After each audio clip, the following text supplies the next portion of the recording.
Good morning students, welcome to CCS and today we will learn about reproductive structure, asexual and sexual reproduction in fungi. Students, आज के इस video में हम पढ़ेंगे reproductive structure of fungi. Reproduction fungus में या fungi में reproduction कैसे होते हैं और उनके रिप्रोडक्शन का मोड कौन कौन सा होता है और वो रिप्रोडक्शन किस प्रकार की रिप्रोडक्शन करते हैं, ये सारी फीचर्स, ये सारी बातें आज के इस वीडियो में हम अच्छे से पढ़ेंगे। स्टूडेंट, किंगडम फंजाई में इसके पहले वाले कई वीडियोस आप देखे होंगे और अगर आपको वो सारे कॉन्सेप्ट अच्छे लग रहे होंगे और समझ में आ रहे होंगे तो ये भी वीडियो अगर आप अच्छे से समझेंगे देखेंगे तो अच्छे से आपको समझ में आ जाएगा कि जो फंजाई होते हैं वो किस प्रकार रिप्रोडक्शन करते हैं, कैसे, कौन सा रिप्रोडक्शन ई सेक्सुअल रिप्रोडक्शन है कि सेक्सुअल रिप्रोडक्शन है, कि ए सेक्सुअल के कौन से टाइप्स होते हैं, सेक्सुअल रिप्रोडक्शन कैसे होते हैं। तो ये सारी फीचर्स आज के इस वीडियो में हमको देखने को मिलेगा, तो आप अच्छे तरीके से समझेंगे स्टूडेंट्स।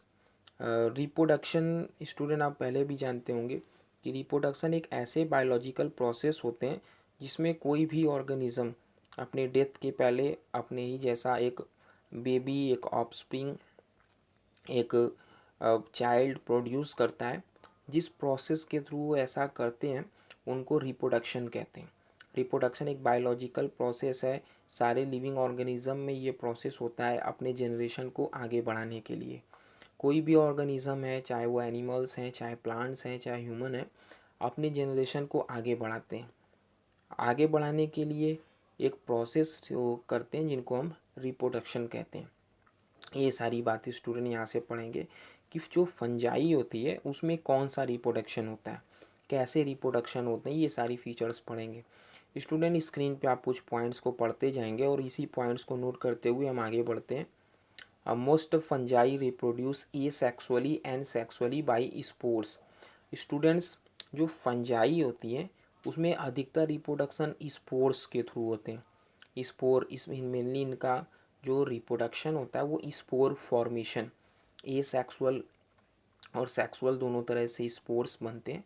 कई तरह के स्पोर्स होते हैं, ये सारी स्पोर्स के बारे में हम पढ़ेंगे और जो भी कॉन्सेप्ट होगा अच्छे से सीखेंगे भी। डिफरेंट तरह की स्पोर्स होते हैं, ये अभी हम इसमें आगे अच्छे तरह से कौन कौन से स्पोर्स होते हैं इनके भी बारे में पढ़ेंगे। ए sexual reproduction is most common method.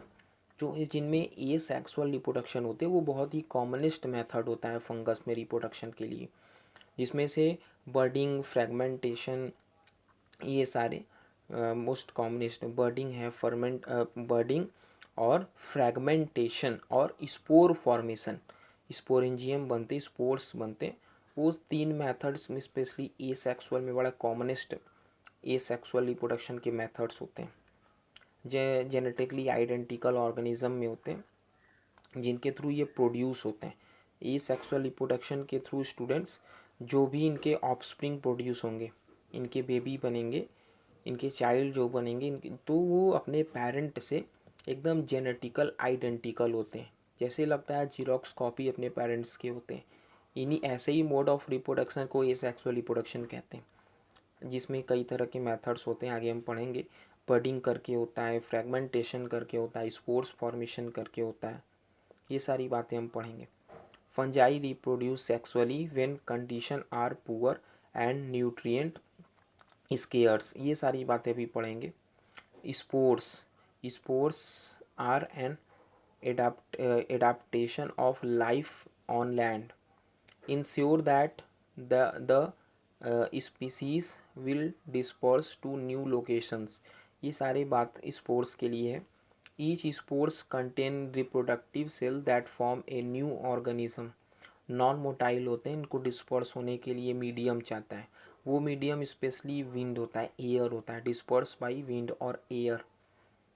Hyphae growth from spores, germinating spores का फिगर देख रहे हैं कि कैसे जर्मिनेट करके हाइफी, हाइफी से माइसीलियम बनता है, ये सारे फिगर आप यहाँ से देख पा रहे हैं। Student, generalized life cycle of a fungus, आप स्क्रीन पे एक फंगस के लाइफ साइकिल को देख रहे हैं।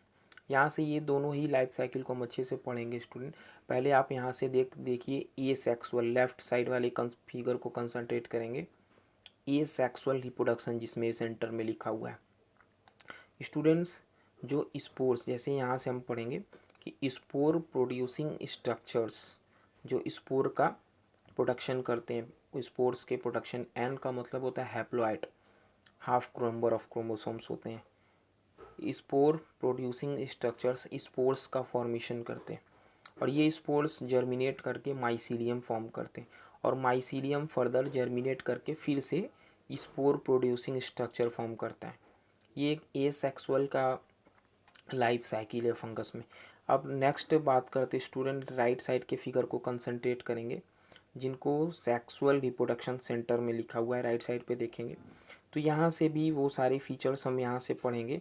जहाँ पे आप लोअर लास्ट में देखिए, मतलब नीचे की तरफ स्पोर प्रोड्यूसिंग स्ट्रक्चर्स लिखे हुए हैं एन ब्रैकेट में, जिनको हैप्लॉइड कहते हैं। यही स्पोर्स रिलीज करते हैं, स्पोर्स एन होते हैं। स्पोर के जर्मिनेशन से प्लाज्मोगैमी, फ्यूज़न ऑफ साइटोप्लाज्म होता है। जर्मिनेशन से पहले माइसीलियम, सॉरी यहाँ पे हम देखेंगे स्पोर्स जर्मिनेशन करते तो पहले माइसीलियम बनता है, जिनको एन, फंगस के फ्रूटिंग बॉडी को बोलते हैं एन। माइसीलियम मतलब हैप्लॉइड, एन का मतलब हैप्लॉइड। जब ये इनके साइटोप्लाज्म आपस में फ्यूज़ करते हैं, फ्यूज़न ऑफ साइटोप्लाज्म के लिए वर्ड बोलते हैं प्लाज्मोगैमी। प्लाज्मोगैमी के बाद डाइकैरियोटिक स्टेज आता है जिसमें दो न्यूक्लियस डिवाइड कर ले, dikaryotic stage, n plus n मतलब हैप्लॉइड, दो हैप्लॉइड स्ट्रक्चर फॉर्म करता है। फिर कैरियोगैमी होता है, nucleus, fusion of nuclei, nucleus को बोलते हैं। दोनों न्यूक्लियस फ्यूज़ करने के बाद एक डिप्लॉयड स्ट्रक्चर बनाते हैं जिनको 2n बोलते हैं। और इस डिप्लॉयड स्ट्रक्चर में जब मियोसिस होता है, एक सेल डिवीज़न है, तो फर्दर यहाँ पे स्पोर प्रोड्यूसिंग स्ट्रक्चर फिर से बन जाते हैं। स्टूडेंट, ये दोनों ही लाइफ साइकिल को अच्छे से आप नोट करेंगे। ये फंगस के ए सेक्सुअल रिप्रोडक्शन और सेक्सुअल रिप्रोडक्शन के बीच लाइफ साइकिल को डिस्क्राइब किया गया है। यहाँ से ये सारे पॉइंट्स को आप नोट करते हुए चलेंगे, अच्छे से नोट कर लेंगे। स्टूडेंट, बात करते हैं फंगस में सेक्सुअल रिप्रोडक्शन की। तो यहाँ से सेक्सुअल रिप्रोडक्शन में हम पढ़ सकते हैं कि गैमिटेंजियल कॉन्टैक्ट, कई तरह से सेक्सुअल रिप्रोडक्शन होते हैं जिसमें से दो माइसीलियम आपस में फ्यूज़ करके एक कॉमन स्पोर्स बनाते हैं। यहाँ से आप देखिए लिख सकता है कि when use environmental condition are poor, lack of nutrients, space, moisture, no male और female fungi, some fungi so dimorphism, अलग अलग दिखने को बोलते हैं dimorphism, may growth as mycelia और a yeast like stage, filament at 25 degree Celsius and round at 37 degree Celsius. ये सारी बातें यहाँ से नोट करते हुए चलेंगे। इन्वायरमेंटल कंडीशन पे बात है। इनमें देखिए फिगर को भी आप देख लीजिए। जो हैप्लॉयड 1n मतलब एक chromosome, half chromosome, hyphae from two mating type, दो हाइफी होती हैं, एक को मान लेते हैं प्लस और एक को मान लेते हैं माइनस। दोनों आइडेंटिकल होते हैं, ये दोनों आपस में फ्यूज़ करते हैं जिनको फर्टिलाइजेशन कहा जाता है। Form A hyphae with 2 nuclei that become a zygote, zygote बना लेते हैं। और further zygote divide two make a spore, जो जाइगोट्स होते हैं वो स्पोर्स फॉर्म कर लेते हैं। ए और बी दो फिगर आप देख रहे हैं, प्लस और माइनस, ये दो हाइफी है जिनको एक मान सकते हैं, सपोज कर सकते हैं एक मेल होगा एक फीमेल होगा, दोनों फ्यूज़ करते हैं। फ्यूज़ करने के बाद एक जाइगोट बनता है और जाइगोट से स्पोर्स बना लेते हैं।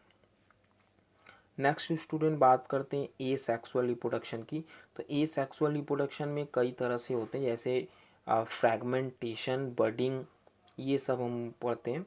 फ्रैगमेंटेशन का मतलब होता है स्टूडेंट, इनके जो फंगस के जो बॉडी है वो अगर डिफरेंट डिफरेंट फ्रैगमेंट्स में, डिफरेंट डिफरेंट पार्ट में ब्रेक होते हैं और ये पार्ट जहाँ भी गिरते हैं, अगर उनको ऑप्टिमम टेम्परेचर या इन्वायरमेंटल, हम कहते हैं कि सूटेबल इन्वायरमेंटल कंडीशन मिलता है, तो वहाँ से वो उसी फ्रैगमेंट से जर्मिनेट करके नए फंगस बॉडी को फॉर्म कर लेते हैं। छोटे छोटे फ्रैगमेंट्स जहाँ जहाँ पे गिर रहे हैं, अगर वहाँ पर उनको ऑप्टिमम कंडीशन मिला तो वहाँ से वो जर्मिनेट करना स्टार्ट कर देंगे और न्यू फंगस बॉडी फॉर्म कर लेंगे। इस प्रकार के जो ये सेक्सुअल रिप्रोडक्शन होते हैं इनको फ्रैगमेंटेशन कहते हैं, फ्रैगमेंट्स के थ्रू। बर्डिंग क्या होता है स्टूडेंट्स? जो पेरेंटल बॉडी होती है उसमें छोटे एक आउट ग्रोथ निकलती है, एक न्यूक्लियस डिवाइड करके उस आउट ग्रोथ में चले जाते हैं और धीरे धीरे ये आउट ग्रोथ, जिनको बर्ट कहते हैं, अपने पेरेंटल बॉडी पे रहकर धीरे धीरे मैच्योर होते रहते हैं। जब पूरी तरीके से फुल्ली मैच्योर्ड हो जाते हैं तो अपने पेरेंटल बॉडी से डिटैच होके या सेपरेट होके एक नए ऑर्गेनिज्म या एक नए ईस्ट में प्रोड्यूस हो जाते हैं। ए सेक्सुअल रिप्रोडक्शन का ये दो बड़ा खास ए सेक्सुअल रिप्रोडक्शन है, जिनमें हम फ्रैगमेंटेशन, बडिंग, स्पोर फॉर्मेशन भी पढ़ते हैं। स्पोर्स बनते हैं, छोटे से स्पोर से वो पूरा स्पोरेंजियम बनता है। उस स्पोरेंजियम को ब्रेक होने से स्पोर्स डिस्पर्स होते हैं विंड के थ्रू, और जहाँ जहाँ ये स्पोर जाते हैं फेवरेबल कंडीशन के अनुसार ये वहाँ से जर्मिनेट करना स्टार्ट कर देते हैं। रिप्रोडक्शन बाई स्पोर्स या रिप्रोड्यूस बाई स्पोर्स, डिफरेंट तरह की स्पोर्स यहाँ पे आप देख रहे हैं फिगर में।